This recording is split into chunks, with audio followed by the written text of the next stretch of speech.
নতুন নতুন ভালোবাসার গল্প পেতে আমাদের চ্যানেলটি সাবস্ক্রাইব করে পাশে থাকা বেল আইকনে ক্লিক করুন। ধন্যবাদ। আমার স্বামী তার প্রাক্তন প্রেমিকার হাত ধরে বসে আছে, আর আমি বসে আছি ঠিক তাদের সামনের চেয়ারে। আজ অয়নের ঠোঁটের কোণের হাসিটা তৃপ্তি নিয়ে দেখছি আমি, কারণ বিয়ের 1.5 বছরে আমি কখনো হাসতে দেখিনি তাকে।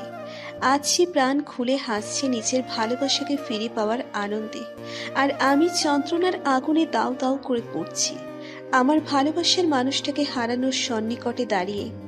অয়ন যেন ভুলে গেছে তার সামনে তার বিবাহিতা স্ত্রী বসে আছে। প্রাক্তনে সে এতটাই মগ্ন হয়ে গেছে। আমি এক দৃষ্টিতে তাকিয়ে আছি অয়নের দিকে, তবে তাদের কোনো কথা আমার মস্তিষ্কে যাচ্ছে না। অয়নের প্রাক্তন নয়নার দৃষ্টি আমার দিকে যেতেই সে কপাল কুঁচকে ফেলল। অয়নের দিকে তাকিয়ে থাকাটা তার ভালো লাগেনি।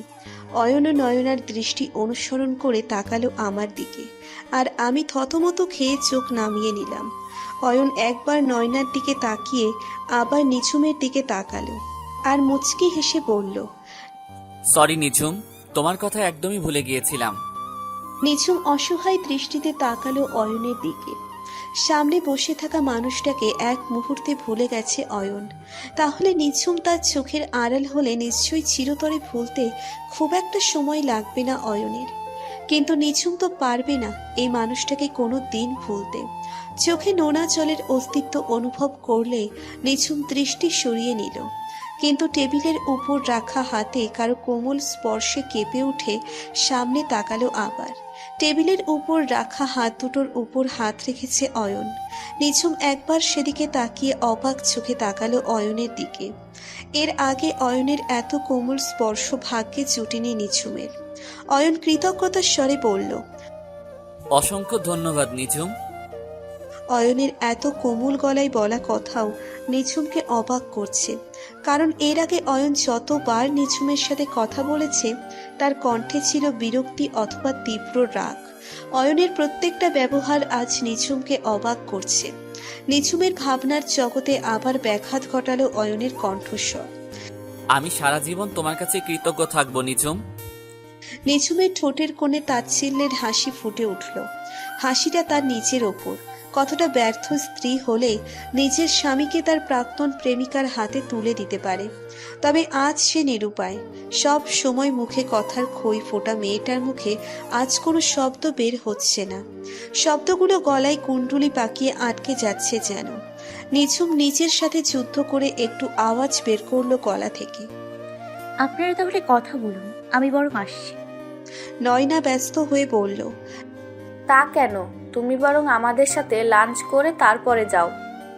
নিঝুম উঠে দাঁড়িয়ে নিচের পার্সটা হাতে নিয়ে বলল, আপনাদের অনেকদিন পর দেখা, অনেক পার্সোনাল কথা থাকতে পারে। আমি থেকে সেখানে বাধা সৃষ্টি করতে চাই না। একবার অয়নের দিকে তাকিয়ে বলল, আর যাই হোক, কারোর বিরক্তির কারণ হতে চাই না আমি। কথাটা বলে দাঁড়ালো না নিঝুম। এলোমেলো পা ফেলে বের হয়ে গেল রেস্টুরেন্ট থেকে। বাইরে দুপুরের ভ্যাপসা গরম, তবে রোদ নেই। আকাশে মেঘের আনাগোনা বেড়েছে, আর বাতাসে তাপের মাত্রা। নিঝুম রিকশায় না উঠে সামনে হাঁটতে লাগলো। অয়ন যতক্ষণ নিঝুমকে দেখা গেল ততক্ষণ তাকিয়ে রইল। নয়না তার একটা হাত আঁকড়ে ধরল, নয়নার দিকে তাকিয়ে জোরপূর্বক হাসি টেনে দিল ঠোঁটের কোণে। তবে কেন যেন আর মন বসাতে পারল না নয়নার প্রতি। তবু নয়নাকে খুশি করার জন্য তার সঙ্গ দিতে লাগলো। নিঝুম হাঁটতে হাঁটতে হঠাৎ পায়ের জুতো ছিঁড়ে গেল। একবার পায়ের দিকে তাকিয়ে তাচ্ছিল্যের হাসি দিল নিঝুম। জুতো জোড়া খুব প্রিয় ছিল নিঝুমের, কারণ অয়নের থেকে খুব বায়না ধরে জুতোটা কিনেছিল সে। জুতোর দিকে তাকিয়ে বিড়বিড় করে বলল, প্রিয় মানুষটাই যেখানে রইল না, সেখানে তুই আর থেকে কি করবি? জুতো জোড়া খুলে আবার হাঁটতে লাগলো। রাস্তায় ছোট ছোট ইট পাথরের টুকরো বড্ড লাগছে পায়ে। সেসব উপেক্ষা করে হাঁটছে মেয়েটা। পায়ে তীব্র ব্যথা অনুভব হলে উফ করে উঠল নিঝুম। নিচে তাকিয়ে দেখলো পায়ের নিচে রক্ত দেখা যাচ্ছে। পা একটু উঁচু করে দেখলো ভাঙা কাছের টুকরো গেঁথে গেছে। টকটকে লাল রক্তবিন্দু টপটপ করে কংক্রিটের ফুটপাতে পড়ছে। নিঝুম অনুভব করার চেষ্টা করলো কোনো যন্ত্রটা বেশি, বুকের ভিতর যেটা হচ্ছে নাকি বাহ্যিক যন্ত্রটা। বুঝতে পারলো ভিতরের ক্ষতের কাছে এই ক্ষত কিছুই নয়। কাছের টুকরো টান দিয়ে তুলতেই মুখ কুঁচকে গেল নিঝুমের। সামান্য আঘাতে বাড়ি মাথায় তোলা মেয়েটার আজ এত সাহস কিভাবে হলো নিজেই ভেবে পেল না নিঝুম। একবার ফুলদানি থেকে শুকনো গোলাপ ফুল সরাতে গিয়ে একটা কাঁটা ফুটে গিয়েছিল নিঝুমের হাতে। সেই কাঁটা বের করতে গিয়ে পুরো বাড়ি মাথায় তুলেছিল। হাতের কাছে সূচ আনলেই চিৎকার শুরু করেছিল। নিঝুমের মা মেয়ের কাণ্ডে বিরক্ত হয়ে গেলেও মেয়েকে আদর করে বোঝাচ্ছিল নিঝুমের বাবা। শেষে নিঝুমের বাবা কথায় কথায় ভুলিয়ে রাখে আর তার মা কাঁটা বের করে দেয়।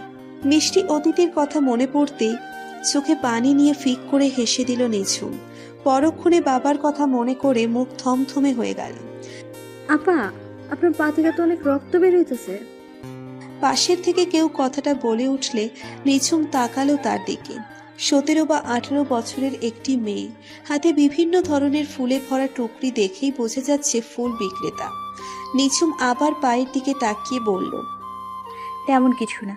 কোন আপা, কিভাবে রক্ত বের হইতেছে? আপনি চলেন আমার সাথে এই ফার্মেসিতে। আপা, নিঝুমের উত্তর না শুনেই মেয়েটা নিঝুমের এক হাত ধরল। নিঝুম খানিকটা অবাক হলো মেয়েটার কাজে। আসলে আল্লাহ যাদের সম্পদ দেননি তাদের দিয়েছেন বিশাল একটা মন, আর মানুষের সম্পদের পরিমাণ যত বাড়তে থাকে তাদের মনটা যেন ততই ছোট হতে থাকে। নিঝুম মেয়েটার সাহায্যে ফার্মেসিতে গেলে ড্রেসিং করে ব্যান্ডেজ করে দিল, আর সাথে কিছু মেডিসিন। নিঝুম পার্স থেকে টাকা বের করে দিয়ে উঠে দাঁড়ালো। মেয়েটা বলল, আপা আপনি দাঁড়ান, আমি একটা রিক্সা ডাইকা দেই। নিঝুম মুচকি হেসে বলল। তোমার নাম কি? মেয়েটা মুখ ভর্তি একটা হাসি দিয়ে বলল, সাথী। মাশাআল্লাহ, তোমার মতো তোমার নামটাও খুব সুন্দর। তোমাকে অনেক ধন্যবাদ আমাকে সাহায্য করার জন্য। তবে রিক্সা ডেকে দিতে হবে না, আমি সামনের এই পার্কে যাব একটু। সাথী হাসি মুখে বলল। আচ্ছা চলেন, আমি নিয়ে যাইতেছি। সাথী আবার নিঝুমের এক হাত ধরলে নিঝুম খুঁড়িয়ে চলছে। সাথীর এবার খেয়াল হলো নিঝুমের পায়ে জুতো নেই। অবাক কণ্ঠে বলল, আপা আপনি জুতা কই? নিঝুম ব্যথায় মুখ কুঁচকে বলল, ছিঁড়ে গেছে তাই ফেলে দিয়েছি। খালি পায়ে তো আপনার কষ্ট হইতেছে, আগে জুতা কিনা লন, টাকা না থাকলে আমি কিনা দেই। নিঝুম বিস্ময় নিয়ে তাকালো সাথীর দিকে। নিজের পেট চালানোর জন্য এই বয়সে মেয়েটা ফুল বিক্রি করছে, আবার সে নিঝুমের জন্য জুতো কিনে দিতে চাইছে। নিঝুম নিজের বিস্ময় কাটিয়ে বলল, টাকা আছে, তবে আজ জুতো পরতে ইচ্ছে করছে না। আর বাসায় অনেক জুতো আছে, তাই নতুন করে কেনা মানে অপচয়। সাথী হতাশ গলায় বলল। আপনার পায়ে তো বেশি ব্যথা করবো আরো। নিঝুম আনমনে বলল, আমি তো চাইছি ব্যথা লাগুক, যাতে বাইরের ব্যথার জন্য ভেতরের ব্যথাটা একটু হলেও কম অনুভব হয়। সাথী বুঝল না নিঝুমের কথা, তাই মানে জিজ্ঞেস করলো। তবে নিঝুম এড়িয়ে গেল। সে সাথীর পরিবারের কথা জিজ্ঞেস করলো। তোমার বাড়িতে কে কে আছে? সাথী মাথা নিচু করে মলিন হেসে বলল। 6 মাসের একটা মাইয়া আছে আর বৃদ্ধ মা। নিঝুম অবাক হয়ে তাকালো সাথীর দিকে। এত ছোট্ট একটা মেয়ের নাকি আবার একটা বাচ্চাও আছে। তোমার স্বামী কোথায়? সাথী দীর্ঘশ্বাস ছেড়ে বলল। মাইয়া হইছে দেখা সে আরেক বিয়া করে আমার তালাক দিয়া দিছে। নিঝুম চমকে উঠে বলল, কি বলো, তুমি কিছু করনি? আমরা গরিব মানুষ আফা, কি করুম? মাইয়া লইয়া মায়ের কাছে চইলা আইছি, ফুল বেচা যা পাই তা দিয়েই 3 জনের কোনো মতে চইলা যায়। তোমার আর ভাই বোন নেই? বড় ভাই আছে 2 জন, তারা বনিয়া বাসায় থাকে, তাদের কাছে জায়গা হয় নাই আমাগোর। নিঝুম দীর্ঘশ্বাস ছাড়ল। পৃথিবীতে প্রত্যেকের জীবনে একটা গল্প থাকে, কারো জীবনের গল্প সুখের তো কারো কষ্টের জড়ানো। সাথীর সাহায্যে পার্কের নিরিবিলি জায়গায় একটা বেঞ্চে বসলো নিঝুম। তার বড্ড ক্লান্ত লাগছে আজ, শারীরিক মানসিক দুদিক থেকেই। আপা আপনি এইখানে বসেন, আমি দেখি কয়টা ফুল বেচা পারি কিনা। নিঝুম মুচকি হেসে সম্মতি জানালে সাথী চলে গেল সামনের দিকে। মেয়েটার যাওয়ার পথে তাকিয়ে রইল নিঝুম। এই একটু সময়ে নিঝুমের মনে একটা দাগ কেটে গেল মেয়েটা। দীর্ঘশ্বাস ছেড়ে পিছনে মাথা এলিয়ে দিল নিঝুম। চোখ বন্ধ করতেই চোখের কোণ বেয়ে নোনা জল গড়িয়ে গেল তার।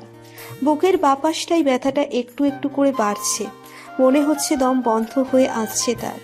চোখ বন্ধ করতেই চোখের সামনে ভেসে উঠল 1.5 বছর আগে অয়নের সাথে প্রথম দেখা হওয়ার সেই স্মৃতি।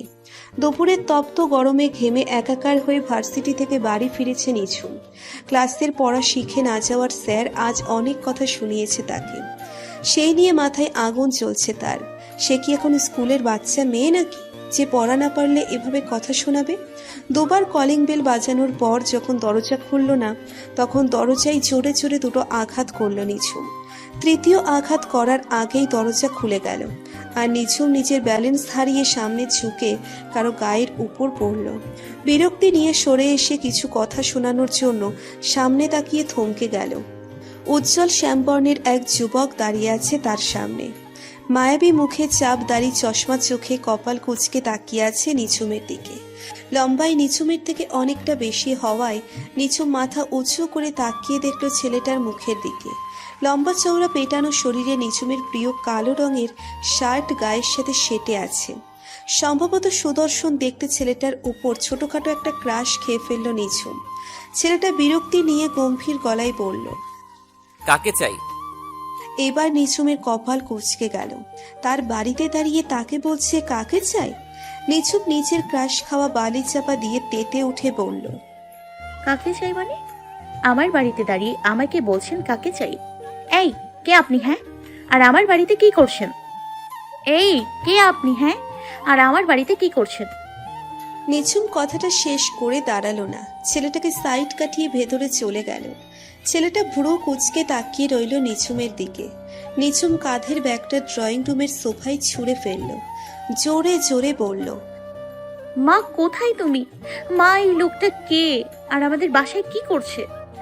নিঝুমের মা সেলিনা হোসেন কিচেন থেকে দ্রুত বের হয়ে রাগী গলায় বলল, কি হয়েছে? এভাবে অভদ্রর মতো চেঁচামেচি করছিস কেন জুম? মা, এই লোকটাকে। নিঝুম কথাটা শেষ করার আগেই তার মায়ের পেছন থেকে আরেকজন ভদ্র মহিলাকে বের হতে দেখে চুপ করে গেল। ভদ্র মহিলা কৌতূহল নিয়ে তাকিয়ে আছে নিঝুমের দিকে। সেলিনা নিঝুমের পেছনে অয়নকে ভ্রু কুঁচকে তাকিয়ে থাকতে দেখে বুঝল নিঝুম কেন চেঁচামেচি করছে। সেলিনা হোসেন মুচকি হেসে বলল, এটা তোর আন্টি অহনা আর অহনার ছেলে অয়ন। এতদিন দেশের বাইরে ছিল, তাই ওদের সাথে যোগাযোগ ছিল না। কিছুদিন আগে দেশে ফিরেছে আর আমাকে খুঁজে বের করেছে। অহনা আমার অনেক ছোটবেলার বান্ধবী। বান্ধবী কম, গুণ বেশি। নিঝুম খানিকটা লজ্জা পেল নিজের কাজে। জোরপূর্বক হেসে দুজনকেই সালাম দিল। অয়ন কপাল কুঁচকে সালামের উত্তর নিলেও অহনা জাবেদ মুচকি হেসে সালামের উত্তর নিলেন। নিঝুম নিজের ব্যাগটা সোফা থেকে তুলে অনেকটা দৌড়ে চলে গেল নিজের রুমে। অহনা হেসে দিল নিঝুমের কাজে। সেলিনা হোসেন একটু লজ্জিত হয়ে বলল, আসলে আমার মেয়েটা খুব দুষ্টু। অহনা হাসিটা বজায় রেখে বলল, মুখে পানির ফোঁটা পড়তেই চোখ মেলে তাকালো নিঝুম। পাশে পাশে তাকিয়ে মানুষের ছুটে চলা দেখতে লাগলো। বৃষ্টি থেকে বাঁচার আপ্রাণ চেষ্টা করছে সবাই, কারণ এই সময়ের বৃষ্টিটা ভালো নয় স্বাস্থ্যের জন্য। গরম শেষে শীতের আগমনের অপেক্ষায় আছে সবাই। এই সময়ের বৃষ্টিতে ভিজলে জ্বর কিংবা সর্দি কাশি অনিবার্য। তবু নিঝুম নিজের জায়গা থেকে নড়ল না, চোখ বন্ধ করে উপরের দিকে মুখ তুলল। বৃষ্টির ফোঁটা আঁচড়ে পড়ছে মায়াবী মুখটায়।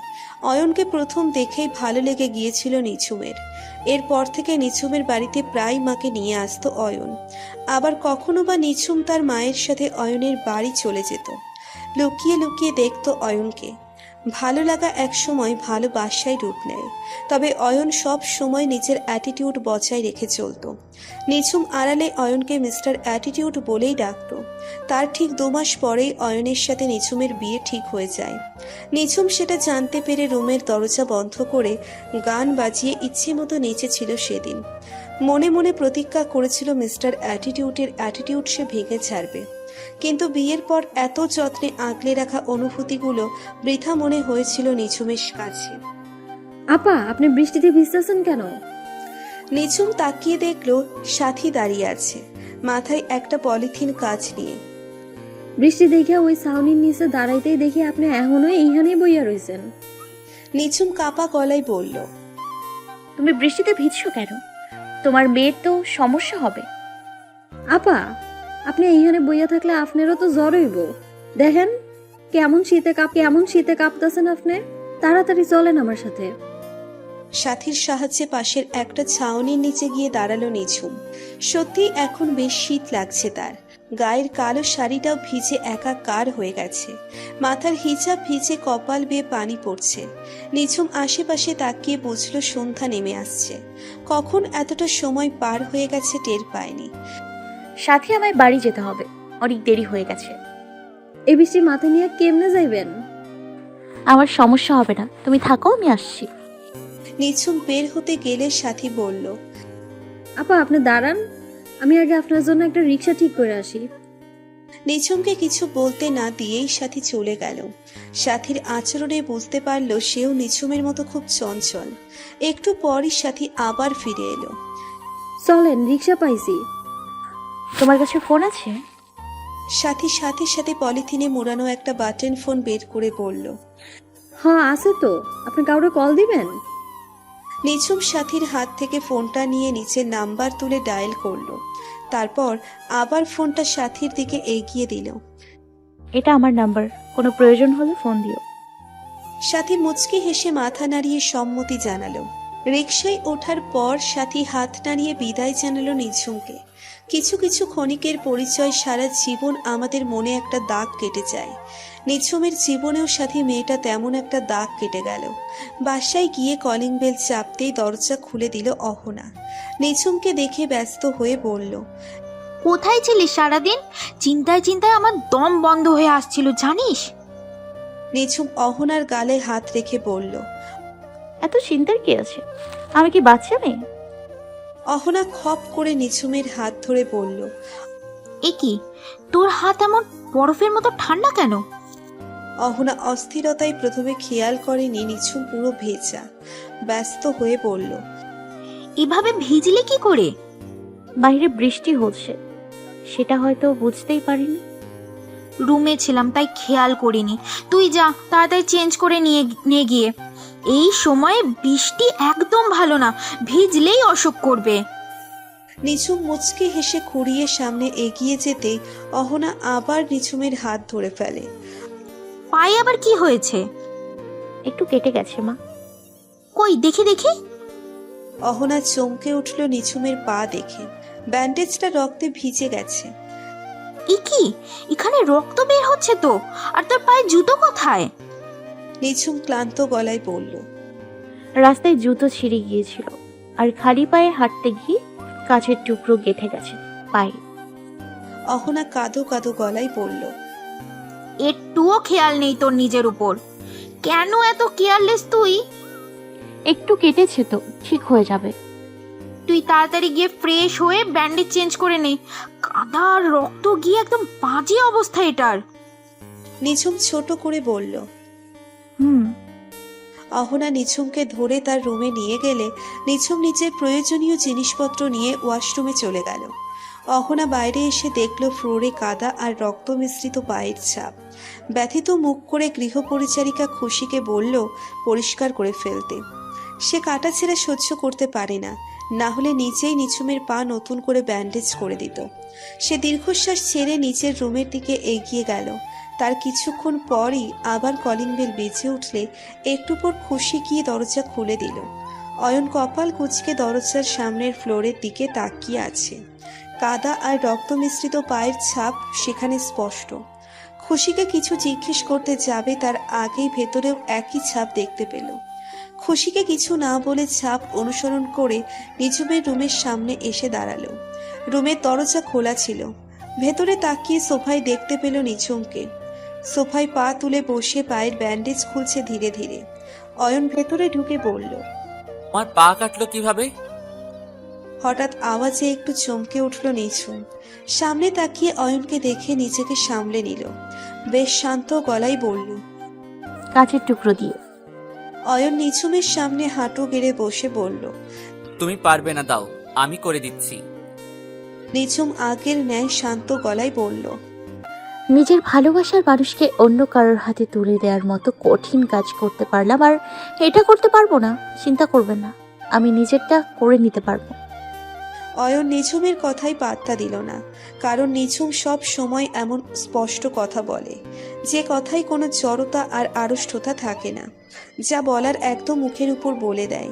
অয়ন নিঝুমের পায়ের ব্যান্ডেজ খুলতে শুরু করলে নিঝুম বলল। কৃতজ্ঞতা দেখাতে এসছেন? অয়ন স্বাভাবিক গলায় বলল। আমি তোমাকে বলিনি নয়নাকে খুঁজে বের করে তার ভুল ভাঙাতে? নিঝুম ব্যথিত গলায় বলল। আর কতদিন আপনার চক্ষুশূল হয়ে থাকতাম বলুন? 1.5 বছর তো কম সময় না। অয়ন কিছু না বলে তুলোয় মেডিসিন লাগিয়ে কাটা জায়গা পরিষ্কার করতে লাগলো। মেডিসিন লাগতেই নিঝুম ব্যথায় মুখ কুঁচকে ফেলল। তা দেখে অয়ন বলল। নিজেকে যতই কঠিন দেখানোর চেষ্টা করো, তুমি সেটা নাও। নিঝুম তাচ্ছিল্যের হাসি দিয়ে বলল। তাহলে আপনি আমাকে কেমন দেখতে চেয়েছিলেন? স্বামী আরেকজনের কাছে চলে যাচ্ছে বলে বাংলা সিনেমার নায়িকার মতো কেটে ভাসাবো? মিস্টার অয়ন, আমি কোনো অবলা নারী নই। নিজের প্রতিজ্ঞা ভঙ্গ করে কেন আপনাকে আপনার প্রাক্তনের কাছে ফিরিয়ে দিচ্ছি সেটা আপনি কোনোদিন জানতে পারবেন না। আমি হেরে গিয়ে আপনাকে ফিরিয়ে দিচ্ছি না। প্রয়োজন হলে গত 1.5 বছরের মতো সারা জীবন কাটিয়ে দিতাম, তবু অন্য কারোর হতে দিতাম না আপনাকে। কিন্তু আমি আজ নিরুপায়। অয়ন শান্ত কণ্ঠে বলল। নিরুপায় হয়েই হোক আর যে জন্যই হোক, তুমি হেরে গেছো। নিঝুম মুচকি হেসে তাকিয়ে রইল অয়নের দিকে, আর অয়ন ভ্রু কুঁচকে। ব্যান্ডেজ করা হয়ে গেলে অয়ন চলে গেল, আর নিঝুম ক্লান্ত শরীর বিছানায় এলিয়ে দিল। মাথাটা ভারী ভারী লাগছে তার। বউ সেজে বসে আছে নিঝুম। বিয়েটা নিয়ে ভীষণ খুশি থাকলেও এখন বেশ ভয় লাগছে। অয়ন তার সাথে কখনো প্রয়োজন ছাড়া কথা বলেনি, আর যখন কথা বলেছে নিঝুমের কাছে তাকে প্রাইমারি স্কুলের হেডমাস্টার মনে হচ্ছে। নিঝুমের ভাবনার মাঝে রুমে ঢুকে আসে অয়ন। নিঝুম বেড থেকে নেমে অয়নকে সালাম করতে গেলে অয়ন হাত ধরে নিঝুমকে দাঁড় করিয়ে ফেলে। শক্ত গলায় বলে। আমার স্ত্রী হওয়ার চেষ্টা করবে না। নিঝুম এক হাতে নিচের ঘুমটা তুলে অবাক কণ্ঠে বলল। বড় হওয়ার চেষ্টা করতে কেন যাব? আমি তো অলরেডি আপনার বউ। অয়ন এবার নিঝুমের 2 বাহু চেপে ধরে বলল। একদম স্মার্ট হওয়ার চেষ্টা করবে না। আমি অন্য একজনকে ভালোবাসি, আর তাই আমার থেকে তুমি যত দূরে থাকবে তোমার জন্য তত ভালো। নিঝুম দ্বিগুণ রেগে বলল। তাহলে বিয়ে করছেন কেন আমাকে? আমি কি নাচতে নাচতে আপনার কাছে এসে বলেছিলাম বিয়ে করেন আমাকে? অয়ন নিঝুমের হাত ছেড়ে হতাশ গলায় বলল। মা জোর করে আর ইমোশনাল ব্ল্যাকমেইল করে বিয়ে করিয়েছে। নিঝুম হাততালি দিয়ে বলল। বাহ, কি সুন্দর কাহিনী। মা জোর করে বিয়ে দিয়েছে কেন?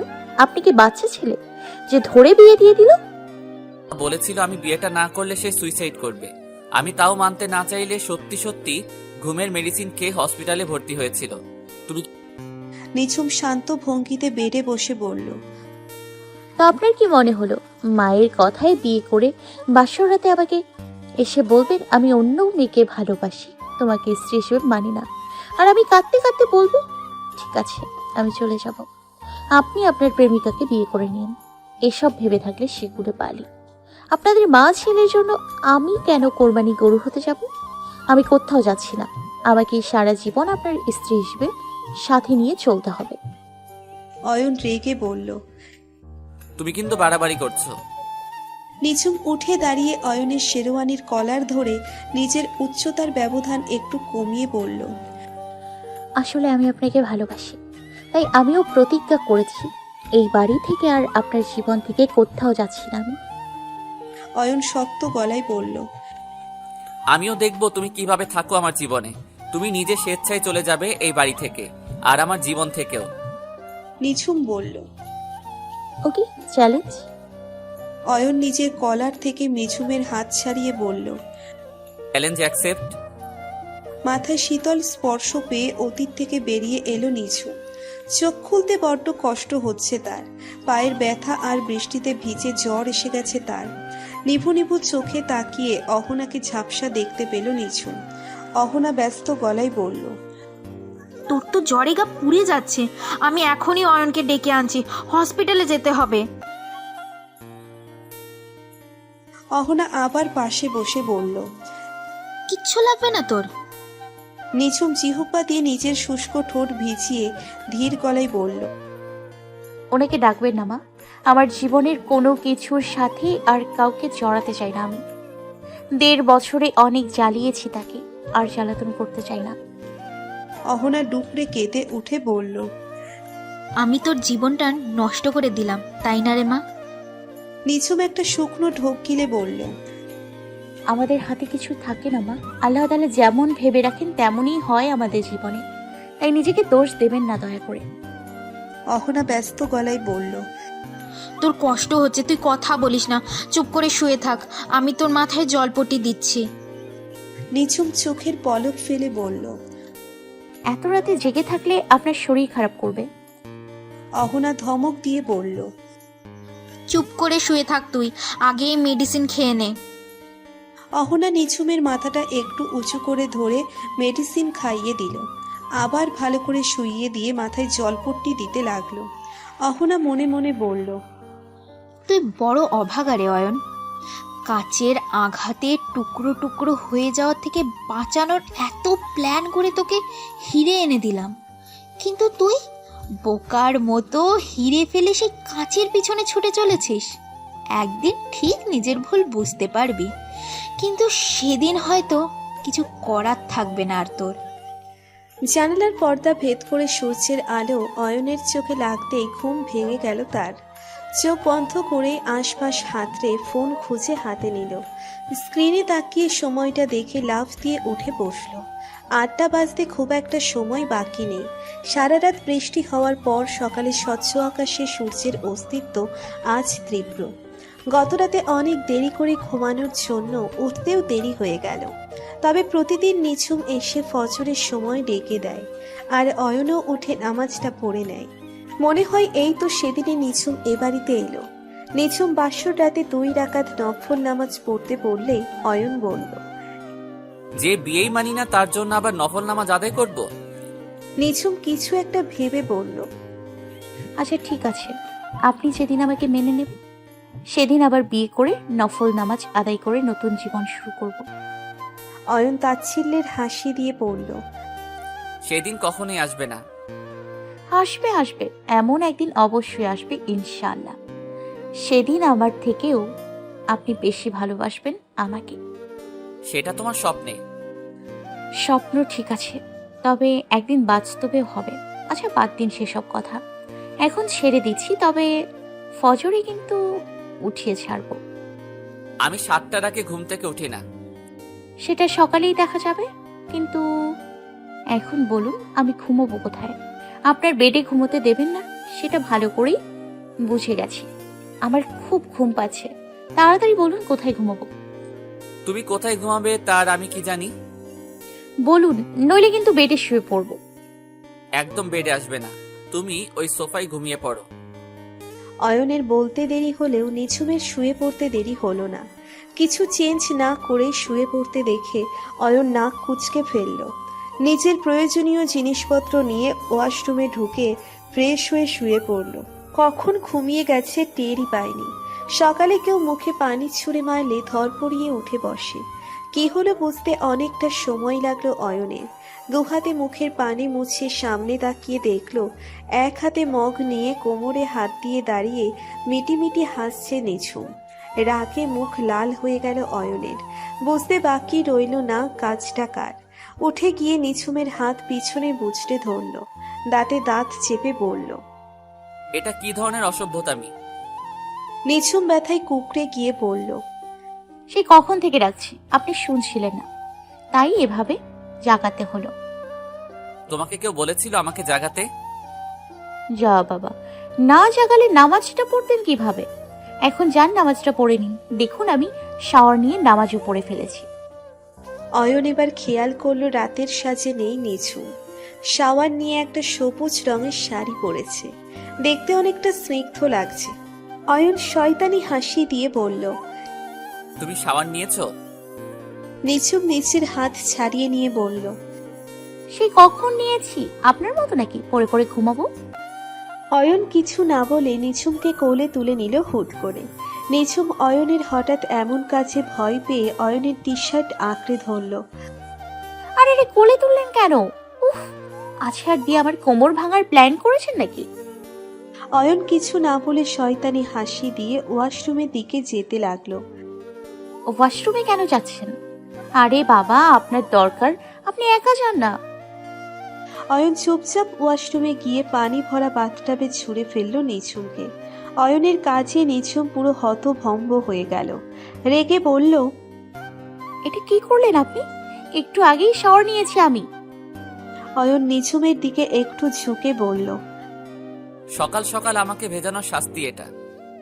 নিঝুম খপ করে অয়নের টি শার্ট আঁকড়ে ধরল আর বলল, বউয়ের সাথে গোসল করার শখ হয়েছে, আগে পড়লেই হতো। অয়ন কিছু বুঝে ওঠার আগেই নিঝুম টান দিয়ে অয়নকেও ফেলে দিল। অয়ন গিয়ে পড়ল সোজা নিঝুমের উপর আর ভিজে জবজবে হয়ে গেল মুহূর্তে। নিঝুম মুচকি হেসে বলল, এখন কেমন লাগছে মিস্টার অ্যাটিটিউড? ও সরি মিস্টার হাজবেন্ড। অয়ন বাথটাবের দুপাশে ধরে নিঝুমের উপর থেকে উঠে দাঁড়িয়ে বলল। তোমাকে আমি দেখে নিব। অয়ন রেগে মেগে ওয়াশরুমের থেকে বের হয়ে গেলে নিঝুম উচ্চস্বরে হাসতে লাগলো। অয়ন বের হয়ে নিজের পোশাক নিয়ে অন্য রুমের ওয়াশরুমে যাওয়ার জন্য বের হয়ে গেল। নিঝুম উঠে আবার শাড়ি চেঞ্জ করে নিল। এরপর থেকে নিঝুম নানা টেকনিক ব্যবহার করে অয়নকে ঘুম থেকে তুলত। প্রথম দিকে অয়ন প্রচণ্ড বিরক্ত হলেও পরবর্তীতে ভালো লাগতো, কিন্তু নিঝুমকে কখনো বুঝতে দিত না। নিঝুমের আড়ালে মুচকি হাসতো আর তার কাণ্ড কারখানা দেখে। অয়নের অভ্যেস হয়ে গেছে ফজরের সময় ওঠা, তবু ঘুমের ভান করে নিঝুমের ডাকের অপেক্ষা করত এরপর থেকে। আজ নিঝুমও ডাকেনি আর অয়নেরও ঘুম ভাঙেনি। নিঝুম কেন তাকে ডাকেনি ভাবতেই গতকালকের কথা মনে পড়ে গেল। নিঝুমের পা কেটে গেছে, সে হাঁটতে পারলে তো তাকে ডাকবে। অয়ন তাড়াতাড়ি উঠে ফ্রেশ হয়ে নিল। নিঝুমের কি অবস্থা দেখতে হবে। অয়ন রেডি হয়ে নিচে নেমে দেখে খুশি ডাইনিং টেবিলে খাবার সাজাচ্ছে। প্রতিদিন সেটা নিঝুম আর অহনা করে। অয়ন একটা চেয়ার টেনে বসে বলল, মা কোথায় খুশি? খুশি গম্ভীর গলায় বলল, ভাবিরে ডাক্তার দেখতে আইছে, খালাম্মা ভাবির রুমে আছে। অয়ন খানিকটা বিরক্তি নিয়ে বলল, সামান্য পা কাটার জন্য ডক্টর ডেকে আনতে হবে? ভাবির জ্বর হইছে, খালাম্মা সারা রাত ভাবির কাছে ছিল। অয়ন অবাক হয়ে বলল, কি, নিঝুমের জ্বর হয়েছে? খুশির উত্তরের অপেক্ষা না করেই অয়ন উঠে নিঝুমের রুমের দিকে পা বাড়ালো। নিঝুমের সহজে জ্বর হয় না, কিন্তু যখন হয় 10-15 দিনের আগে আর ঠিক হয় না, তখন নিঝুমের অবস্থা খুব খারাপ হয়ে যায়। অয়ন নিঝুমের রুমে গিয়ে দেখে ডক্টর কিছু লিখছে আর বলছে, শরীরে এখনো অনেক জ্বর, শুধু মেডিসিনের দিকে না, খাবারের দিকেও কড়া নজর রাখতে হবে। খাবার ঠিকমতো খেলে খুব বেশি দুর্বল হয়ে পড়বে না। আজে বাজে খাবার দিবেন না, শুধু পুষ্টিকর খাবার দিবেন। অহনা নিঝুমের মাথায় হাত বুলিয়ে দিয়ে বলল, প্রেসক্রিপশন অহনার হাতে দিয়ে বলল, এখানে মেডিসিন লিখে দিয়েছি, সময় মতো সব দিবেন। আর পায়ের ব্যথাটা কমার জন্য কিছু মেডিসিন দিয়েছি, তবে কাটা জায়গায় যেন পানি না লাগে। আমি তাহলে এখন উঠি, মিসেস রাজি। অহনা উঠে দাঁড়িয়ে বলল, সরি ডক্টর, আপনাকে এত সকালে বিরক্ত করার জন্য। না না, সমস্যা নেই, এটা আমার ডিউটি। অয়ন দরজার সামনে চুপচাপ দাঁড়িয়ে আছে।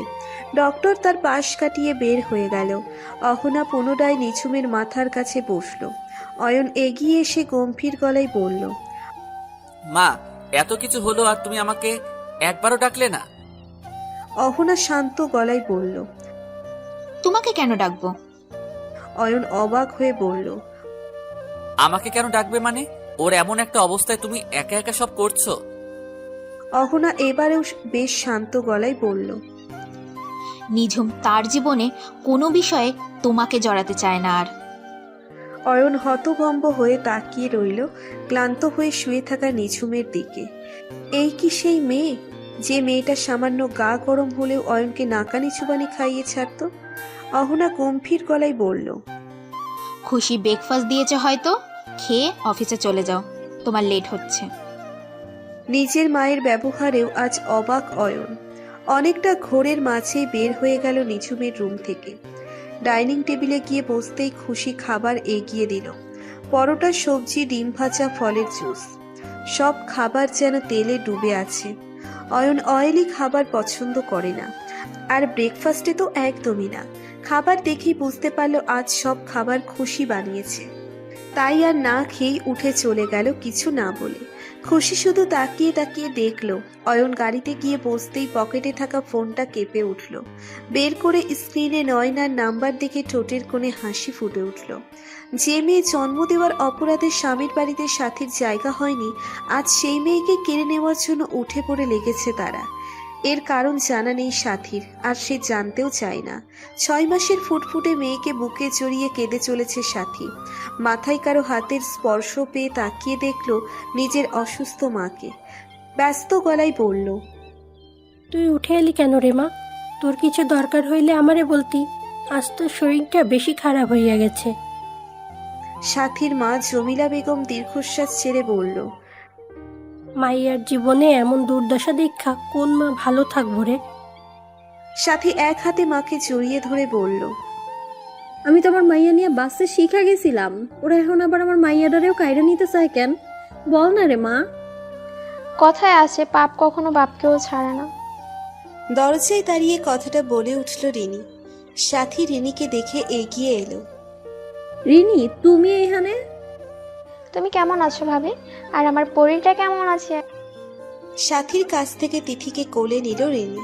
সারা মুখে অসংখ্য চুমু খেল। কেমন আছে আমার মাটা? ফুপিকে মনে পড়ে না তোমার একটুও? সাথী মলিন মুখে বলল, তুমি এখানে আইসো, তোমার ভাই জানলে তো তোমারে মারতেও পিছপা হইব না। রিনি গম্ভীর গলায় বলল, আমি এখন আর কারো ধার ধারি না ভাবি, বাসায় তো থাকি না আমি, আমি ভার্সিটির হোস্টেলে থাকি। সাথী প্রায় টলমলো চোখে তাকালো রিনির দিকে।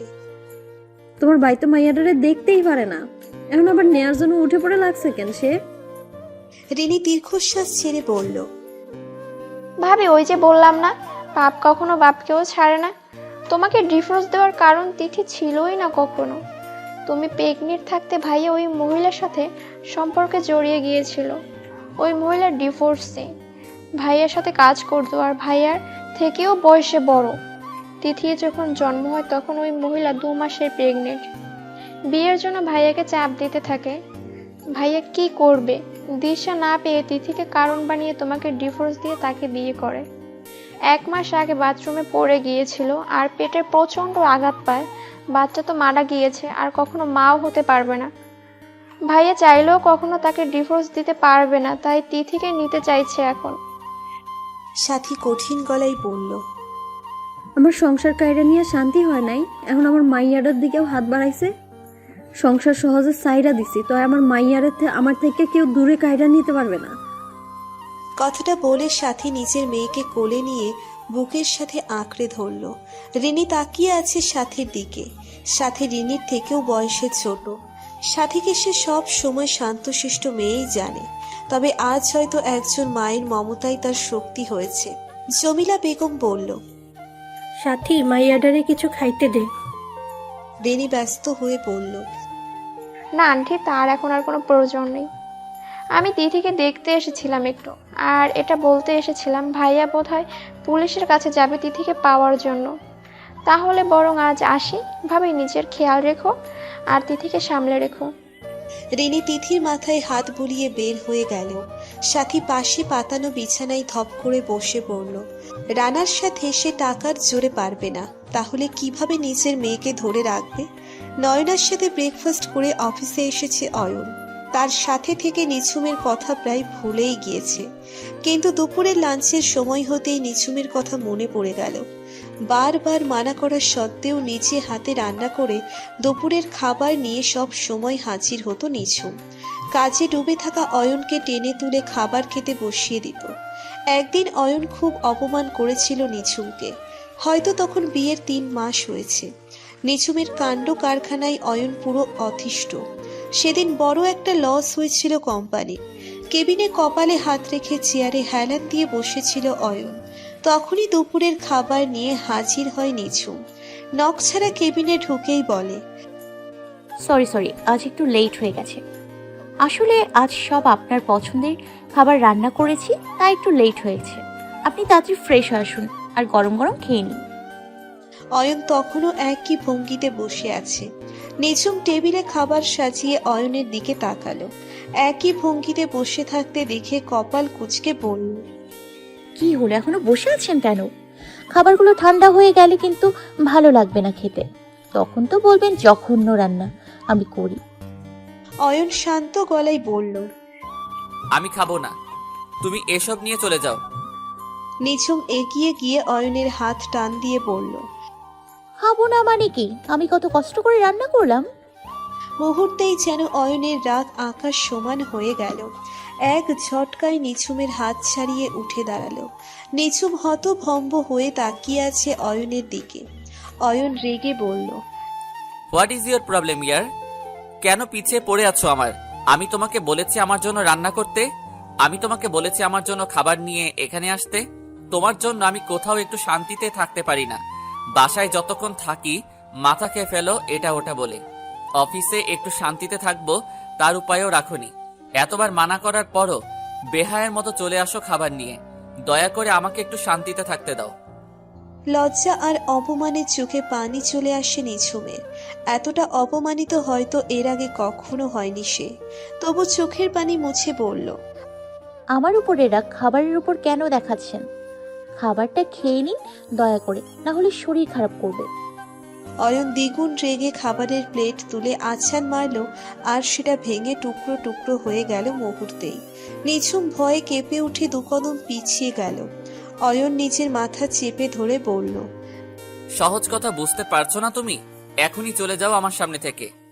নিঝুম দুহাতে মুখ ঢেকে একবার অয়নের দিকে তাকিয়ে বের হয়ে গেল কেবিন থেকে। বাইরে আসতেই সবাই অদ্ভুত দৃষ্টিতে তাকালো তার দিকে। নিঝুম কোনো দিকে না তাকিয়ে সোজা বের হয়ে গেল অফিস থেকে।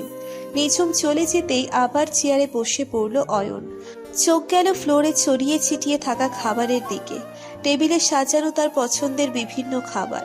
অয়নের হঠাৎই মনে হলো নিঝুমের সাথে সে অনেক বেশি খারাপ ব্যবহার করে ফেলেছে। এতটা খারাপ আচরণ সে ডিজার্ভ করে না। শান্ত ভঙ্গিতে চোখ বন্ধ করে ফেলল অয়ন। ঠিক করলো বাসায় গিয়ে সবার আগে নিঝুমকে সরি বলবে। কিন্তু রাতে বাসায় গিয়ে দেখলো নিঝুম বাসায় নেই। অহনার কাছে জিজ্ঞেস করলে সে বলল বাবার কথা মনে পড়ছে বলে বাবার বাড়ি গেছে। কিন্তু অয়ন ঠিক বুঝতে পারল নিঝুমের যাওয়ার কারণ। রুমে গিয়ে ফ্রেশ হয়ে নিল, কিন্তু কিছুতেই শান্তি লাগছে না। এক সময় নিজের উপর বিরক্ত হয়ে গাড়ির চাবি নিয়ে নিঝুমের বাড়ির উদ্দেশ্যে রওনা হলো। কলিং বেল চাপলে একটু পর নিঝুমের মা সেলিনা দরজা খুলে দিল। ব্যস্ত গলায় বলল, আরে অয়ন বাবা যে। অয়ন মুচকি হেসে বলল, আসসালামু আলাইকুম আন্টি। ওয়ালাইকুম আসসালাম বাবা। বাইরে দাঁড়িয়ে রইলে কেন? ভেতরে এসো। কেমন আছো তুমি? আর তোমার মা কেমন আছে? আলহামদুলিল্লাহ সবাই ভালো আছে। আপনারা কেমন আছেন? আমরা ভালো আছি বাবা। আন্টি নিঝুম কোথায়? ও তো ওর রুমে আছে, বলল মাথাটা ধরেছে, বিরক্ত না করতে। আমি একটু যেতে পারি? আমার পারমিশন নেওয়ার কে আছে? তোমার বউ, তুমি যাবে। সেলিনা মুচকি হাসলো আর অয়ন খানিকটা লজ্জা পেয়ে মাথা নিচু করে ফেলল। আচ্ছা তুমি যাও, আমি তোমার খাবারের ব্যবস্থা করছি। কিছু করার প্রয়োজন নেই আন্টি, আমি খেয়ে এসেছি। ঠিক আছে তাহলে যাও। অয়ন নিঝুমের রুমে এসে দেখে পুরো রুম অন্ধকার। ফোনের ফ্ল্যাশ দিয়ে দেখে সুইচ বোর্ড খুঁজে লাইট অন করলো। সাথে সাথেই নিঝুম বলল, মা বললাম না বিরক্ত করো না, ক্ষুধা নেই আমার, খাবো না। অয়ন দেয়ালে হেলান দিয়ে দাঁড়িয়ে বলল, মাত্র 3 মাসে হেরে গেলে? অয়নের গলা শুনে ধরপড়িয়ে উঠে বসলো নিঝুম। সামনে তাকিয়ে অয়নকে দেখে অবাক হয়ে গেল। আপনি এখানে? অয়ন সোজা গিয়ে সোফায় বসে বলল, কেন অন্য কারো আসার কথা ছিল নাকি? না কেন থাকবে? তো মিসেস নিঝুম কোনোদিন হার মানবে না বলে মাত্র 3 মাসে হার মেনে চলে এলে? হার মেনে চলে এসছি কে বললো? কিন্তু ক্লান্ত হয়ে গেছি, তাই একটু স্বস্তির নিঃশ্বাস নিতে এসেছি। অয়ন মলিন গলায় বলল, আসলে দুপুরের ব্যবহারের জন্য সরি। একটা বড় লস হয়েছে কোম্পানিতে, তাই মেজাজ খারাপ ছিল। তোমার সাথে এতটা খারাপ আচরণ করা উচিত হয়নি আমার। সত্যি দুঃখিত আমি। পুরনো কথা ভেবে দীর্ঘশ্বাস ছাড়ল অয়ন। সেদিন নিঝুম হাতে মাপ করেছিল কিনা তার জানা নেই। অয়ন ভেবেছিল নিঝুম আর কখনো তার খাবার নিয়ে অফিসে যাবে না, কিন্তু তাকে মিথ্যে প্রমাণ করে নিঝুম পর দিনই তার জন্য খাবার নিয়ে যায়। অয়নও কোনো রকম কথা বলা ছাড়া ভদ্র ছেলের মতো খেয়ে নিয়েছিল। আজ অফিসের ক্যান্টিনের খাবার খেতে হবে ভেবে দীর্ঘশ্বাস ছাড়ল। খাওয়ার শেষে ফোন হাতে বসে আছে অয়ন। ইচ্ছে করছে নিঝুমকে একটা ফোন করে তার অবস্থা জানতে, আবার কোথাও একটা বাধা কাজ করছে। এর আগে নিঝুম ঘন্টায় ঘন্টায় ফোন দিয়ে তার খোঁজ নিত। সে কখনো নিঝুমকে আগে কল দেয়নি। অয়ন প্রচণ্ড দোটানায় ভুগছে। মাঝে মাঝে মনে হচ্ছে এই হার জিতের খেলায় মত্ত হয়ে এসে ভুল করছে। আবার মনে হচ্ছে ভুল কোথায়, সে তো নয়নাকে ভালোবাসে, কিন্তু যখন নয়নার সাথে সময় কাটাচ্ছে তখন নয়নার মাঝে সে নিঝুমকে খোঁজার চেষ্টা করছে। অয়ন নিজেই বুঝে উঠতে পারছে না কোনটা ঠিক আর কোনটা ভুল। দ্বিধাদ্বন্দ্ব বাদ দিয়ে অয়ন কল দিল নিঝুমের নাম্বারে। প্রথমবার রিং হয়ে কেটে গেল, রিসিভ হলো না। অয়ন আর একবার দিবে কিনা ভেবে পাচ্ছে না। ফোনটা হাতে ঘুরিয়ে যাচ্ছে। মিনিট 5 পর আবার কল দিল। এবার দুবার রিং হতেই রিসিভ হলো। ওপাশ থেকে দুর্বল আওয়াজে বলল, আসসালামু আলাইকুম। অয়ন একবার চোখ বন্ধ করে আবার খুলে বলল। ওয়ালাইকুম আসসালাম। নিঝুম তাচ্ছিল্যের সুরে বলল, এত ব্যস্ত মানুষের আবার আমাকে কি প্রয়োজন হলো? আমি আপনার জন্য যা করতে পারতাম তা তো করে দিয়েছি। অয়ন মলিন মুখে বলল, সবসময় এমন বাঁকা কথা না বললে হয় না তোমার? কি বলবো বলুন, আমি যে মানুষটাই এমন, তাই হয়তো এত ভালোবাসা দিয়েও একটা মন জয় করতে পারলাম না। থাক সেসব পুরনো কথা, কি প্রয়োজন আমাকে মনে পড়লো সেটা বলুন। তোমার শরীর এখন কেমন? জ্বর কমেছে? এটা তো আপনার প্রয়োজনীয় কোনো বিষয়ে পড়ে না। শুধু জ্বর কেন, এখন তো আমি মারা গেলেও আপনার কিচ্ছু যায় আসে না। নিঝুমের এমন কথাই কেন যেন অয়নের বুকের ভিতর মোচড় দিয়ে উঠল। মনে হলো কেউ একদম হৃদয়ে আঘাত করেছে। অয়ন রেগে ধমক দিয়ে বলল, নিঝুম, একদম বাজে কথা বলবে না। নিঝুম তাচ্ছিল্যের হাসি দিয়ে বলল, বাড়ি বাজে কথা কোথায় বললাম? যা সত্যি তাই তো বললাম মিস্টার অ্যাটিটিউড। অয়ন অবাক হলো নিঝুমের মুখে মিস্টার অ্যাটিটিউড ডাক শুনে। কারণ এটা বলে বিয়ের আগে ডাকলেও বিয়ের পর মিস্টার হাজবেন্ড বলেই ডাকতো। অয়ন অবাক কণ্ঠে বলল, মিস্টার অ্যাটিটিউড? নিঝুম ব্যথিত গলায় বলল, মিস্টার হাজব্যান্ড ডাকার অধিকার সেই সময় হারিয়েছি যখন নয়না আপুর হাতে আপনাকে তুলে দিয়েছিলাম, যখন নয়না আপুর হাতে হাত রেখে আপনি হারিয়ে গিয়েছিলেন অন্য কোনো ভুবনে। নিঝুমের কথাগুলো আজ বারবার অয়নের হৃদয়ে আঘাত করছে। মনে হচ্ছে নিঝুম একটু একটু করে দূরে সরে যাচ্ছে তার থেকে। তাদের মাঝে দূরত্বটা একটু একটু করে বাড়ছে। হারিয়ে যাচ্ছে নিঝুম তার জীবন থেকে। তার নাগালের বাইরে চলে যাচ্ছে মেয়েটা। অয়ন নিজেকে যথেষ্ট স্বাভাবিক রেখেই বলল, তোমার জন্য কি আনবো? জ্বর হলে তো তোমার বাড়ির খাবার খেতে ইচ্ছে করে না। মনে রাখার জন্য অসংখ্য ধন্যবাদ, তবে আমার জন্য আপনার আর এক বিন্দু পরিমাণ কষ্টও করতে হবে না মিস্টার অ্যাটিটিউড। অয়নের কোনো উত্তরের অপেক্ষা না করে নিঝুম কল কেটে দিল। অয়ন হতভম্ব হয়ে তাকিয়ে রইল ফোনের দিকে। এ কোন নিঝুমের সাথে কথা বলল সে? একটাবার এটাও জানতে চাইল না সে দুপুরে খেয়েছে কিনা। এটা কি সেই নিঝুম যে তাকে না খাইয়ে এক পাও নড়ত না, যে তাকে দিয়ে সারা রাত একটার পর একটা জিনিস আনিয়েছিল জ্বর হয়েছিল বলে? অয়নের বুকের বাপাশে হঠাৎ চিনচিনে ব্যথা অনুভব হচ্ছে। নিঝুম কল কেটে দেওয়ার মিনিট 2 পরই অয়নের ফোনটা আবার কেঁপে উঠল। স্ক্রিনে নয়নার নামটা দেখে এখন কেন যেন খুশি হতে পারল না, তবু কিছু একটা ভেবে রিসিভ করলো। অয়ন কিছু বলার আগেই ওপাশ থেকে রাগী গলায় ভেসে এলো, কার সাথে কথা বলছিলে তুমি? আমি সেই কখন থেকে ট্রাই করে যাচ্ছি। অয়ন বেশ শান্ত আর নির্লিপ্ত গলায় বলল, নিঝুমের সাথে? নয়না অবাক হয়ে বলল, নিঝুমের সাথে তোমার আবার কিসের কথা? নিঝুমের জ্বর হয়েছে গত রাতে, ওর সহজে জ্বর হয় না, কিন্তু যখন হয় তখন অনেক খারাপ অবস্থা হয়ে যায়। সকালে অসুস্থ দেখে এসেছি, তাই খোঁজ নিতে কল দিয়েছিলাম। নয়না বাঁকা স্বরে বলল। বাব্বা, বইয়ের বেশ খোঁজ খবর রাখো দেখছি। অয়ন কিছুটা রাগী গলায় বলল। এটা কি ধরনের কথা? একজন অসুস্থ মানুষের খোঁজ নেওয়া কি অন্যায়? না, অন্যায় হতে যাবে কেন? থাক সেসব কথা। অফিস শেষে কফি শপে চলে এসো, তোমার সাথে আমার কিছু গুরুত্বপূর্ণ কথা আছে। আজ আসতে পারবো না, একটু তাড়াতাড়ি বাসায় যেতে হবে। আমি তোমার সাথে আগামীকাল দেখা করছি। নয়নাকে কিছু বলার সুযোগ না দিয়ে কল কেটে দিল অয়ন। নয়না হতভম্ব হয়ে তাকিয়ে আছে ফোনের দিকে, চোখের কোণে পানি চিকচিক করছে। আনমনে বলে উঠল। আমি কি তবে ভুল করলাম তোমাদের মাঝে এসে? কিন্তু আমি তো মাঝে আসিনি, আমাদের মাঝে নিঝুম এসেছিল, আর সে নিজের ভুল শুধরে চলেও যাচ্ছে। তাহলে বারবার অয়নের আচরণে কেন মনে হচ্ছে নিঝুম নয়, আমি তাদের মাঝে এসে পড়েছি? কি করব এবার আমি? একবার অয়নকে হারিয়েছি, আবার সেই আঘাত সহ্য করতে পারবো না। চোখটা বন্ধ করে শুয়ে আছে নিঝুম, চোখের কোণ বেয়ে নোনা জল গড়িয়ে পড়ছে বালিশে। ভেতরটা হারানোর ব্যথায় চুরমার হয়ে যাচ্ছে। আচ্ছা, এই 1.5 বছরে অয়নের মনে কি তার জন্য একটুও জায়গা তৈরি হয়নি? সে চলে গেলে অয়নের একটুও কষ্ট হবে না? এমন হাজারো প্রশ্ন প্রতিনিয়ত তাকে কুড়ে কুড়ে খাচ্ছে। ফোনের আওয়াজে চোখ মুছে ফোনটা হাতে নিল। নাম্বারটা অচেনা মনে হওয়ায় ধরবে না ভেবেও আবার ধরল। আসসালামু আলাইকুম, কে বলছেন? কিছুটা কাপা গলায় উত্তর এলো। ওয়ালাইকুম আসসালাম। আপা, আমি সাথী। সাথী নামটা শুনে নিঝুমের কুঁচকে যাওয়া কপাল আবার স্বাভাবিক অবস্থায় ফিরে এলো। আপা, আপনি আমার চিনছেন? হ্যাঁ হ্যাঁ, চিনেছি। তুমি ফুল বিক্রেতার সাথী তো, তাই না? গতকালই আমাদের পরিচয় হলো। আপা, আপনি বলছিলেন না কোনো বিপদে আপনারা কল দেই? এত তাড়াতাড়ি আপনার আমার প্রয়োজন হইব ভাবি নাই। নিজের জীবনের শেষ সম্বল বাঁচানোর জন্য আপনার আমার খুব দরকার আফা। আমি জানি অনেক বেশি আবদার করে ফেলাইছি, কিন্তু এছাড়া আমার আর কোনো পথ চোখে পড়ে নাই। সে ব্যস্ত গলায় বলল। কি হয়েছে সাথী?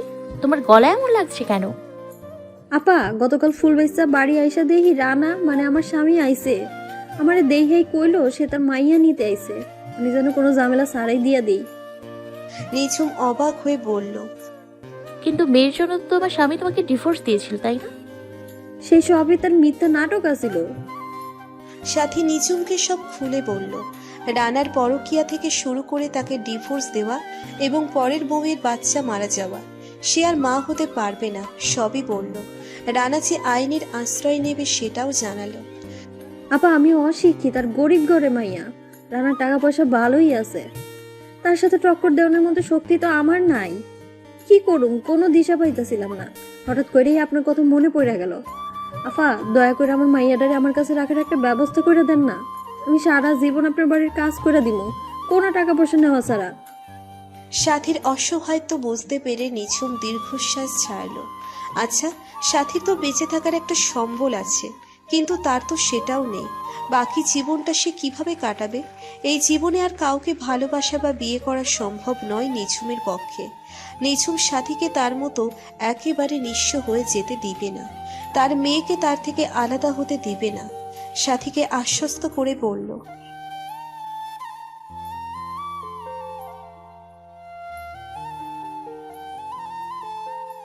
সাথী স্বস্তির নিঃশ্বাস ছেড়ে বলল। আপনার এই ঋণ আমি কোনো দিনও শোধ করার পারুম না, কিন্তু সুযোগ পাইলে একটু হইলেও শোধ করার চেষ্টা করুন। নিঝুম কিছু বলল না উত্তরে। সাথী কল কেটে দিলে ফোনের দিকে কিছুটা সময় তাকিয়ে রইল নিঝুম। তখনই রুমে প্রবেশ করলো অহনা। নিঝুমের হাতে ফোন দেখে বলল। কে কল করেছিল রে নিঝুম? নিঝুম অহনার দিকে তাকিয়ে বলল। আমাদের সমাজে আমার মতো নিঝুমের অভাব নেই, যারা ভালোবাসার বিনিময়ে কেবল অবহেলায় পেয়ে থাকে সারা জীবন। আমার মতোই আরেক নিঝুম কল দিয়েছিল। অহনা বুঝতে না পেরে বলল। মানে? সাথীর সাথে দেখা হওয়া থেকে শুরু করে সবই বলল নিঝুম। অহনা গোপনে একটা দীর্ঘশ্বাস ছাড়ল শুধু। সেও একজন নারী, ভালোবাসার বিনিময়ে অবহেলা সেও তো কম পায়নি, আর কম পাচ্ছে না। অহনা তাচ্ছিল্যের সুরে বলল। জানিস তো নিঝুম, আমার বিয়ের পর তোর শ্বশুরের আমার প্রতি ভালোবাসার কমতি ছিল না। বিয়ের 3 বছর পর অয়নের জন্ম, আর তার কিছু মাস পরেই অফিস থেকে সিডনি পাঠানো হলো তোর শ্বশুরকে। অয়নের 5 বছর পর জন্ম হলো তনয়ের। যত সময় যেতে লাগলো ভালোবাসাটা কেমন ফিকে হতে লাগলো। সে টাকা কামানোর মেশিনের মতো টাকার পিছনে ছুটতে লাগলো যেখানে গিয়ে, আর আমি 2 ছেলেকে নিয়ে ব্যস্ত হয়ে গেলাম। কিন্তু দিন শেষে সে একাকিত্ব আমাকে ঘিরে ধরতো। তার দেখা পাওয়ার জন্য আমাকে মাসের পর মাস চাতক পাখির মতো তাকিয়ে থাকতে হতো। অবশেষে যখন আমাদের তার সাথে সিডনি নিয়ে গেল, ভাবলাম এবার হয়তো দূরত্বটা একটু ঘুচবে, কিন্তু তা যেন স্বপ্নই থেকে গেল তার স্বপ্নগুলোর ভিড়ে। এই দেখ, সে আজ এত টাকার পাহাড় তৈরি করেছে, তবুও তার টাকার ক্ষুধা মেটেনি। এই বয়সে এসেও সে পড়ে আছে আর এক দেশে, আর আমি আর এক। ইচ্ছে হলে সপ্তাহে একবার ফোন করে 2 মিনিট কথা বলে। হ্যাঁ, এইভাবেই টিকিয়েছি আমার 33 বছরের সংসার জীবন। নিঝুম অহনার দিকে তাকিয়ে তার চোখে ব্যথার সমুদ্র দেখতে পেল। নিঝুম নিজের শ্বশুর আর দেবরকে বিয়ের সময় দেখেছিল 4-5 দিনের মতো। তারপর তোফাইল আহমেদ একবার আসলেও 2 দিনের বেশি থাকেনি। তবে অয়ন আর আসেইনি। তয়ন নিঝুমের থেকে বছর 2-1 বড় হবে হয়তো। নিঝুম ব্যথিত গলায় বলল, সবসময় আমরাই কেন ভালোবাসার আগুনে পড়ে ছারখার হই মা? কারণ আমাদের ভালোবাসার পরিমাণ একটু বেশিই হয় তাই। তবে কিছু ভাগ্যবতী আছে যাদের ভালোবাসা হার মানে স্বামীর ভালোবাসার কাছে। তবে তারা সংখ্যায় খুবই কম হয়, আর তারাই ভাগ্যবতী। আর একটা কথা জানিস নিঝুম, আমার তনয়টা তার বাবার মতো হয়েছে, যার ভিতরে ভালোবাসার পরিমাণ খুবই কম। তবে আমার অয়নটা হয়েছে আমার মতো, যে ভালোবাসতে জানে। কিন্তু আফসোস, সে তার সবটুকু ভালোবাসা অপাত্রে দান করছে। নীরবতায় কেটে গেল অনেকটা সময়। নিঝুম ভাবছে বাইরে থেকে কারো ভেতরটা বোঝা যায় না। উপরটা দেখে মনে হতেই পুষ্টা খুব সুখী, কিন্তু ভেতরের খবর নিলে জানা যায় সবটাই নিখুঁত অভিনয়। অহনা হঠাৎ বলে উঠল, এই দেখ, গল্পে গল্পে তোর জন্য না স্যুপের কথা তো ভুলেই গেছি। একদম ঠান্ডা হয়ে গেছে। দেখ, এটা তো আর খেতে একদমই ভালো লাগবে না এখন। তুই বস, আমি আবার গরম করে আনছি। নিঝুম অসহায় মুখ করে বলল, মা, এটা একদম বাজে খেতে, আমি খাবো না প্লিজ। অহনা কঠিন গলায় বলল, খাবে কি খাবে না সেটা আমি বুঝে নিব। অহনা চলে গেলে নিঝুম সেদিকে তাকিয়ে রইল। অহনা না থাকলে নিঝুম এই বাড়িতে এতদিন হয়তো থাকতে পারত না। অহনার সাথে থাকলে মায়ের কথা যেন ভুলেই যায় নিঝুম। অয়নটা ঠিক থাকলে নিঝুমের মতো সুখী সংসার হয়তো আর কারোরই হতো না। একটু পরই অহনা আবার হাজির হলো স্যুপের বাটি হাতে। সেটা দেখেই মুখ কুঁচকে ফেলল নিঝুম। খাবো না করলেও অহনা কয়েক চামচ খাইয়ে দিল জোর করে। মা, আর খাবো না প্লিজ। অহনা চোখ গরম করে বলল, এটা শেষ কর, তারপর আবার ফল খেতে হবে। ডক্টর কি বলেছে, কানে যায়নি? ডক্টর তো কত কথাই বলে, সব কি শুনতে আছে? অয়ন দরজার সামনে দাঁড়িয়ে অহনা আর নিঝুমের কাণ্ড দেখে মুচকি হাসল। অয়নের হাতে ব্যাগ ভর্তি নিঝুমের পছন্দের সব খাবার। জ্বর কমেছে নাকি? গলায় জোর তো বেশ ভালোই আছে মনে হচ্ছে। অয়নের কথায় দুজনেই দরজার দিকে তাকালো। তাদের কোলাহল মুহূর্তেই নিশ্চুপ হয়ে গেল, যেন মেঘের আগমন ঘটল। অয়ন নিঝুমের সামনে আবার 1 চামচ তুলে অয়নের উদ্দেশ্যে বলল, তুমি এখানে কি করছো? অয়ন হাসি মুখে বলল, নিঝুমের পছন্দের সব খাবার নিয়ে এসেছি। অয়নের কথা শুনে নিঝুম অহনার হাত থেকে স্যুপের বাটি নিয়ে সবটা নিজেই খেয়ে নিল। অয়ন আর অহনা দুজনেই বেশ অবাক হয়ে তাকিয়ে আছে। নিঝুমকে এইসব খাবার খাওয়ানোর জন্য রীতিমতো যুদ্ধ করতে হয়, আর আজ সে নিজেই সবটা খেয়ে নিল। নিঝুম বাটিটা অহনার হাতে দিয়ে বলল, আমার পেট ভরে গেছে মা, আর কিছু খেতে পারবো না। আমি মেডিসিন খেয়ে নিব। তোমরা বরং এসো এখন, আমার মাথাটা খুব ধরেছে। অহনা কিছু না বলে বাটি নিয়ে উঠে এসে অয়নের সামনে দাঁড়িয়ে একবার তার দিকে তাকিয়ে বের হয়ে গেল রুম থেকে। অয়ন নিজেকে স্বাভাবিক করে বলল, নিঝুম, তোমার জন্য burger, pizza, chowmein, phuchka, chocolate, আচার সব এনেছি। শুধু আইসক্রিম আনিনি তোমার জ্বর বলে, সেটা জ্বর যাওয়ার পর এনে দিব, প্রমিস। নিঝুম বাড়ির খাবারের থেকে এসব বাইরের খাবার বেশি পছন্দ করে, এজন্য সবারই অনেক বকা শুনতে হয় তাকে। তবু এসব ছাড়তে সে নারাজ। নিঝুম অয়নের দিকে তাকিয়ে বলল, আপনি বোধহয় দেখতে বা শুনতে কোনোটাই পাননি। আপনার সামনেই আমি এক বাটি স্যুপ খেয়েছি, আর এটাও বলেছি আমার পেট ভরে গেছে। অয়ন মলিন মুখে বলল, কিন্তু আমি আপনাকে আগেই বলেছিলাম আমাকে নিয়ে আপনার না ভাবলেও চলবে। আপনি বরং এবার আসুন, আমি একটু রেস্ট নেব।